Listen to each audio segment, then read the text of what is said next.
guys, behind me here is the Porsche Macan. Full stop. Okay, because it's not the Macan T, GTS, or Turbo. This is the Macan. Full stop. For 469,000 ringgit, it is actually the cheapest entry point to the Porsche range. And it is an SUV and sports car combined, and hot hatch, I suppose. Let's figure out why it's so good. So the Macan is not the most iconic Porsche design, but definitely the most popular one, right? It might be the entry-level Porsche, but the way this car is specified, you get the 911 turbo design rims over here, 21 inches, carmine red, a lot of options, air suspension as well. But the design itself looks very fresh. I mean, this coupe roofline is just gorgeous. I remember seeing this car for the first time, I think in 2015, and it was just the proportions were just right, you know, super sporty, and hasn't really changed. But they have upgraded certain things about the exterior, like look at the back over here, you have this light bar, like the new Panamera, the new Taycan, Cayenne, all have a light bar.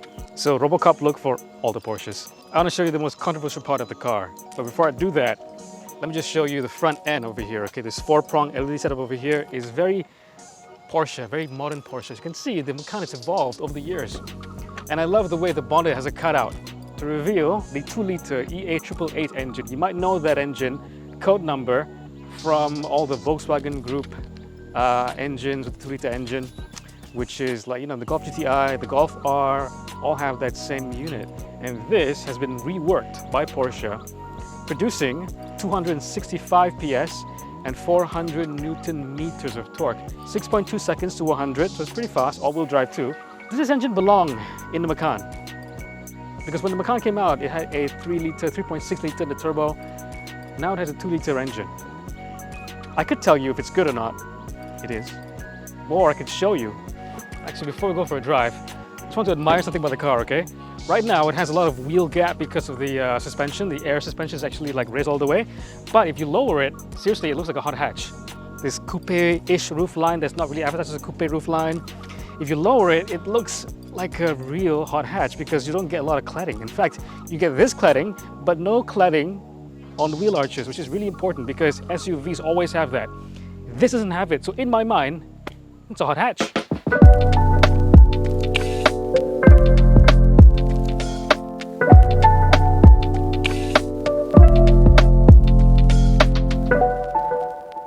You buy a Porsche, number 1, for the badge. Number 2, for the look. Number 3, for the drive. And I might be getting some flack, some grief for saying this, but it's possible that this Macan with the 2-liter engine actually drives the best of all the Macans because it has less weight, less mass at the nose, it's more pointy. The Macan, when it came out, okay, the first ever Macan in 2015, really did, you hear that? Really did set a standard, okay? If you want a fast and well-handling, good-looking, sexy, but still relatively small SUV, this is it.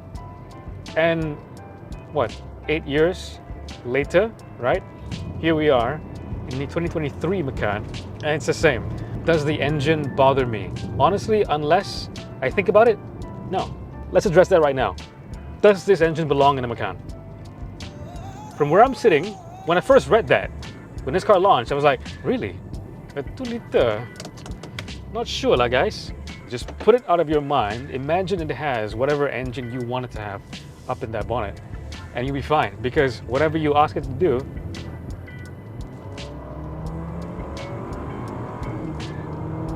it'll do it.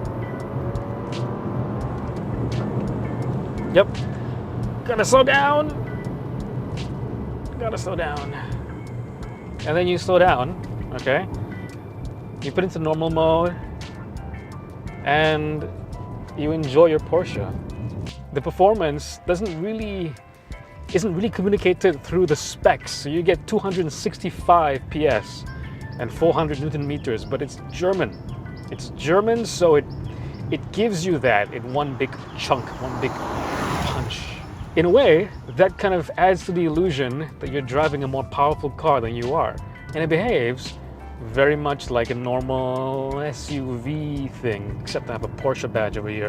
And really, it's all about the badge. You get one digital meter at the far right, and then in the center you have this big rev counter, like a Porsche should have. Little things like this, and the fact that, you know, the key is like, you know, this car-shaped thing, but you don't press a button.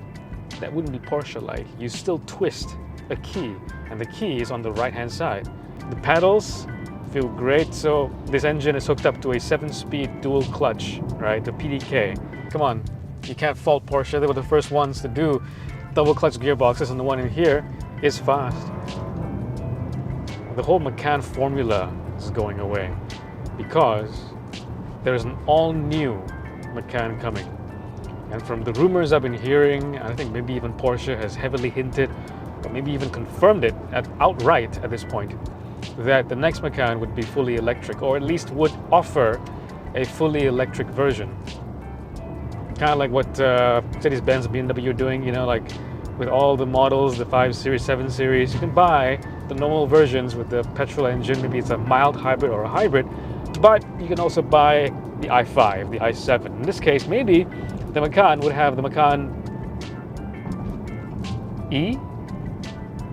The Macan EV? I don't know. But I really, really hope they keep the engines. The V6, the twin turbo, the 2.9. And there's something about the Porsche experience that, I don't know, just needs that exhaust, that needs that auditory sensation. Like, I really can't fault the Taycan, because that blew my mind. But it did have a sound. It had some kind of, I can't remember the name anymore, but it was, I don't know, performance, sound, something. You know how Porsche names their thing? Like the infotainment system, right? It's called PCM, Porsche Communication Management. The adaptive dampers is called PASM, Porsche Active Suspension Management. The artificial sound in the Taycan is something like that, some kind of acronym. Porsche Sport Performance Faux Exhaust Sound something. What can I say, guys? The Macan is still undefeated. What else is there? When it came out, class of one, best in class. It was no question. If you wanted something like this, if you wanted a Cayenne but felt the Cayenne was a bit too large, you buy the Macan. And it spawned an entire new generation of performance SUV. And 8 years later, nobody has overtaken it. Nobody has bested it yet. The Macan still is the model to get. Question to you is, would you let that 2-liter engine get in the way of a great SUV, of a great sport SUV for you? For 470,000 ringgit, you could have access to the Porsche brand new. If this is my budget and I wanted a prestigious, very fast, still very fast, well handling, great to drive, sport SUV, class of one, Porsche Macan.